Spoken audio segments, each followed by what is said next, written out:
के सामने शर्मिंदा होना पड़ता था। लेकिन रीना ने अपनी मेहनत और लगन से अपने परिवार की गरीबी को दूर कर दिया। रीना 5वीं क्लास की छात्रा थी। दौड़ी दौड़ी स्कूल की तरफ जा रही थी, लेकिन जब वो स्कूल पहुंची तो उसकी क्लास शुरू हो चुकी थी। वो जब अपनी क्लास में पहुंची तो मैडम ने उसे दरवाजे पर ही रोक दिया। रुक जाओ रीना, तुम आज भी लेट आई हो। ये तुम्हारी रोज की आदत बनती जा रही है। आज तुम्हें इसकी सजा ले। लेकिन मैडम, मैंने जानबूझकर लेट नहीं किया। मैं कुछ नहीं सुनना चाहती। आज तुम सारा दिन क्लास के बाहर खड़ी रहोगी। रीना ने मैडम की बात का कोई जवाब नहीं दिया और चुपचाप क्लास के बाहर खड़ी हो गई। दरअसल रीना के घर से स्कूल की दूरी पूरे 5 किलोमीटर थी। रीना अपने घर से स्कूल तक रोज पैदल आया करती थी, क्योंकि उसके पास रिक्शे या स्कूल बस का किराया देने के लिए पैसे नहीं थे। रीना के माता पिता बहुत ही गरीब थे। रीना के पिता सब्जी बेचा करते थे। उससे उनकी जो कमाई होती, उससे उनका गुजारा किसी तरह से चल पाता था। लेकिन रीना के माता पिता रीना को पढ़ाना चाहते थे, इसलिए उन्होंने रीना का एडमिशन स्कूल में करवा दिया था। उस दिन रीना क्लास के बाहर खड़ी रही, लेकिन उसका सारा ध्यान क्लास के अंदर पढ़ा रही मैडम पर था। वो उनकी पढ़ाई हुई सारी बातें अपने दिमाग में नोट कर रही थी। रीना पढ़ने लिखने में बहुत होशियार थी। जब सारा दिन खत्म हो गया तो मैडम ने रीना को क्लास के अंदर बुलाया और कहा, रीना, कल से समय पर स्कूल आना, नहीं तो तुम्हें स्कूल में एंट्री नहीं मिलेगी। और ये क्या है, अभी तक तुमने नई स्कूल ड्रेस नहीं सिलवाई है। तुम्हारी शर्ट में कितने पैबंद लगे हुए हैं। मैडम, मैंने मम्मी पापा से कहा था, लेकिन अभी उनके पास पैसे नहीं हैं। जब पैसे होंगे तो वो मेरे लिए नई स्कूल ड्रेस ला देंगे। ठीक है, अब तुम घर जाओ। रीना के फटे हुए स्कूल ड्रेस को लेकर क्लास की लड़कियां उसका बहुत मजाक उड़ाती थी, लेकिन रीना किसी से कुछ नहीं कहती। रीना स्कूल से पैदल घर आ गई। घर आने के बाद उसने मैडम की पढ़ाई हुई सारी चीजें फिर से रिवीजन की। पढ़ाई से जो वक्त मिलता था, रीना उस समय में सब्जी बेचने में अपने माता पिता की मदद करती थी। वो सब्जी बेचते हुए भी अपनी पढ़ाई करती रहती थी। धीरे धीरे समय बीतता गया और रीना ने 5वीं क्लास की परीक्षा पास कर ली। वो अपनी क्लास में अव्वल आई थी। घर आकर रीना ने ये बात अपने माता पिता को बताई। रीना बेटिया, ये तो बहुत अच्छी बात है। तू खूब मन लगाकर पढ़ाई कर। देखना, एक दिन तू बहुत बड़ी अफसर बनेगी। लेकिन बाबा, इस बार मैं पुरानी किताबों से नहीं पढ़ूंगी। इस बार मुझे भी नई किताबें चाहिए। मेरी पुरानी किताबें देखकर मेरी सहेलियां मेरा मजाक उड़ाती हैं। रीना के माता पिता के पास इतने पैसे नहीं थे कि वो उसे नई किताबें ला कर देते, इसलिए रीना अपने किसी सीनियर से सेकंड हैंड किताबें कम कीमत में खरीद लेती थी। लेकिन इस बार रीना ने किशोर से नई किताबों की डिमांड कर दी थी। रीना की बात सुनकर किशोर परेशान हो गया। किशोर को इस तरह से परेशान देखकर रीना की माँ तारा ने रीना से कहा, रीना बेटी, तुझे पढ़ाई करने से मतलब है या नई किताब से? पढ़ाई से। तो पढ़ाई पुरानी किताब से भी हो सकती है। किताबें नई या पुरानी होने से कुछ नहीं होता। नई किताब में जो बातें लिखी होंगी वही तो पुरानी किताब में भी लिखी होंगी, इसलिए तू पुरानी किताब से पढ़ाई कर ले। ठीक है माँ। रीना इस बार भी अपने किसी सीनियर की पुरानी किताब सस्ते दाम में खरीद लेती है।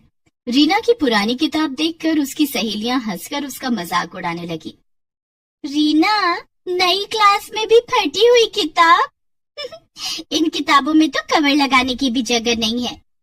मेरी किताब पुरानी और फटी है तो क्या हुआ? देखना, मैं इस बार भी क्लास में अव्वल आऊंगी।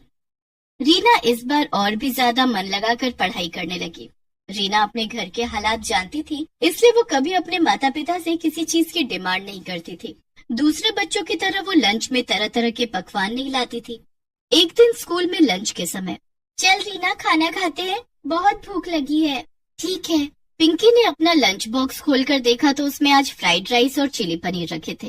अरे वाह, आज मम्मी ने मेरी फेवरेट डिश दी है, इसे खाकर बड़ा मजा आएगा। पिंकी का लंच देखकर रीना अपना डब्बा खोलने की हिम्मत नहीं कर पा रही थी। तभी कीर्ति भी अपना लंच बॉक्स लेकर वहाँ आ गई। कीर्ति, तू आज लंच में क्या लाई है? कीर्ति ने अपना लंच बॉक्स खोला। आज मम्मी ने पूरी और शाही कोफ्ते दिए हैं। अरे वाह। रीना, तू लंच में क्या लाई है? तू भी अपना डब्बा खोल। मैं आज लंच नहीं लाई, लेकिन मैंने तो तुझे अपने बैग से लंच बॉक्स निकालते हुए देखा था। तूने उसे वापस क्यों रख दिया? पिंकी ने रीना के बैग में से उसका लंच बॉक्स निकाल लिया। दोनों सहेलियों ने जब रीना का लंच बॉक्स खोला तो उसमें गुड़ और 2 सूखी रोटी रखे हुए थे। अरे रीना, तेरी मम्मी ने लंच में रोटी और गुड़ दिया है, ले तू हमारा खाना खा ले। नहीं, तुम लोग अपना खाना खाओ, मुझे तो गुड़ और रोटी खाने की आदत है, मैं यही खा लूंगी। अरे हमारा खाना टेस्ट करके देख, ऐसा टेस्टी खाना तूने कभी नहीं खाया होगा। रीना को पिंकी की ये बात बहुत बुरी लगती है। उसकी आंखों से आंसू छलक आते हैं। वो चुपचाप अपना लंच बॉक्स लेकर क्लासरूम से बाहर आ जाती है और गैलरी में बैठकर खाना खा लेती है। रीना इसी तरह संघर्ष करके अपनी पढ़ाई कर रही थी। चाहे कितनी भी परेशानियां और रुकावटें आए, लेकिन वो पढ़ाई में हमेशा अव्वल रहती। एक दिन रीना के बाबा, रीना अब 7वीं कक्षा में पहुंच गई है, वो अब बड़ी हो रही है, उसके पुराने स्कूल ड्रेस छोटे हो गए हैं और कई जगह से फट भी गए हैं। इस बार हमें उसके लिए नई स्कूल ड्रेस सिलवानी ही पड़ेगी। मैं समझता हूँ रीना की माँ, लेकिन मैं क्या करूँ? तुम तो जानती ही हो कि सब्जी बेचकर हमें 2 वक्त की रोटी पानी किसी तरह से मिल रही है। अगर इस बार रीना के लिए नई स्कूल ड्रेस खरीद ली तो उसकी किताबें नहीं खरीद पाऊंगा। रीना के बाबा, मैं सोच रही थी कि रीना के स्कूल जाने के बाद मैं सारा दिन खाली रहती हूँ, आप भी सब्जियां बेचने बाजार चले जाते हैं, तो क्यों ना मैं भी कोई काम कर लूँ, इससे 2 पैसे ज्यादा आएंगे और रीना की पढ़ाई में वो पैसे काम आएंगे। ठीक है रीना की माँ, ऐसा ही कर लो, कम से कम रीना के लिए नई स्कूल ड्रेस और नई किताबें तो आ जाएंगी। रीना अपने माता पिता की बातें सुन रही थी। वो मन ही मन सोचती है, माँ पिताजी, आप दोनों मेरी पढ़ाई के लिए जितनी मेहनत कर रहे हैं, मैं वादा करती हूँ कि मैं एक दिन आप दोनों को दुनिया की सारी खुशियाँ दूंगी। दूसरे दिन से तारा कुछ घरों में काम करने लगती है। वो दूसरों के घरों में झाड़ू पोछा और बर्तन धोने का काम करती है। तारा ने अपनी मालकिन से कुछ पैसे उधार लेकर रीना के लिए नई स्कूल ड्रेस और नई किताबें खरीदी। लेकिन ये बात रीना की सहेलियों को पता चल जाती है, क्योंकि रीना की माँ जहाँ काम करती थी वो कोई और नहीं, कीर्ति और पिंकी का ही घर था। एक दिन, अरे रीना, नई स्कूल ड्रेस और इस बार तो नई किताबें भी। हाँ, क्योंकि रीना की माँ अब जॉब करने लगी है, उन्होंने कल ही तो मेरी मम्मी से एडवांस लिया था, उन्हीं पैसों से रीना की नई स्कूल ड्रेस और नई किताबें आई हैं। हाँ यार, रीना की मम्मी मेरे घर में भी काम करती है, मेरे घर में आज छोले भटूरे बने हैं, मैंने मम्मी से कह दिया कि थोड़े से छोले भटूरे रीना की मम्मी को भी दे दे। रीना, आज घर जाने के बाद तुझे छोले भटूरे खाने को मिलेंगे। आखिर तुझे भी तो अच्छा खाने का स्वाद पता चलना चाहिए। अच्छा खाना खाकर भी अगर पढ़ाई में मन न लगे तो उस खाने का क्या फायदा। खाना तो वही अच्छा होता है जिसे खाने के बाद दिमाग तंदुरुस्त रहे और पढ़ाई में खूब मन लगे। रीना का 2 टूक जवाब सुनकर पिंकी और कीर्ति का चेहरा देखने लायक था। दोनों सहेलियों ने चुप रहने में ही अपनी भलाई समझी। धीरे धीरे समय गुजरता गया और रीना 7वीं से 8वीं और 8वीं से 9वीं और 9वीं से 10वीं कक्षा में आ गई। वो हर कक्षा में अव्वल आती। रीना बेटिया, तू अब 10वीं कक्षा में आ गई है, खूब ध्यान से पढ़ाई करना, तुझे अपनी पढ़ाई आगे भी जारी रखनी है। पिताजी, मैं खूब मेहनत करूंगी, आप देखना मैं पूरे स्कूल में टॉप करूंगी। रीना खूब मेहनत करने लगी। शाम को स्कूल से आने के बाद वो पढ़ाई में जुट जाती। क्लास में टीचर के पूछे गए हर सवाल का रीना सबसे पहले और सही जवाब देती।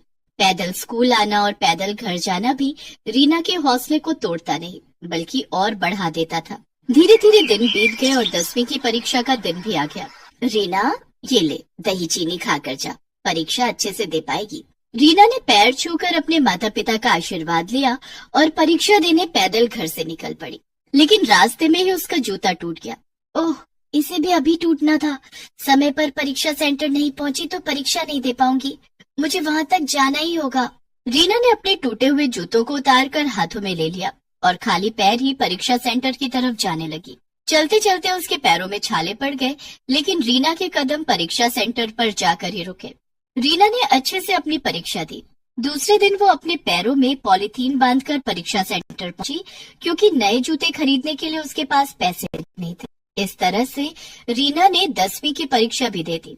कुछ दिनों के बाद जब परीक्षा का रिजल्ट आया, क्लास में, रीना, तुम बहुत होनहार और मेहनती हो, आज तुम्हें तुम्हारी मेहनत का फल मिला है।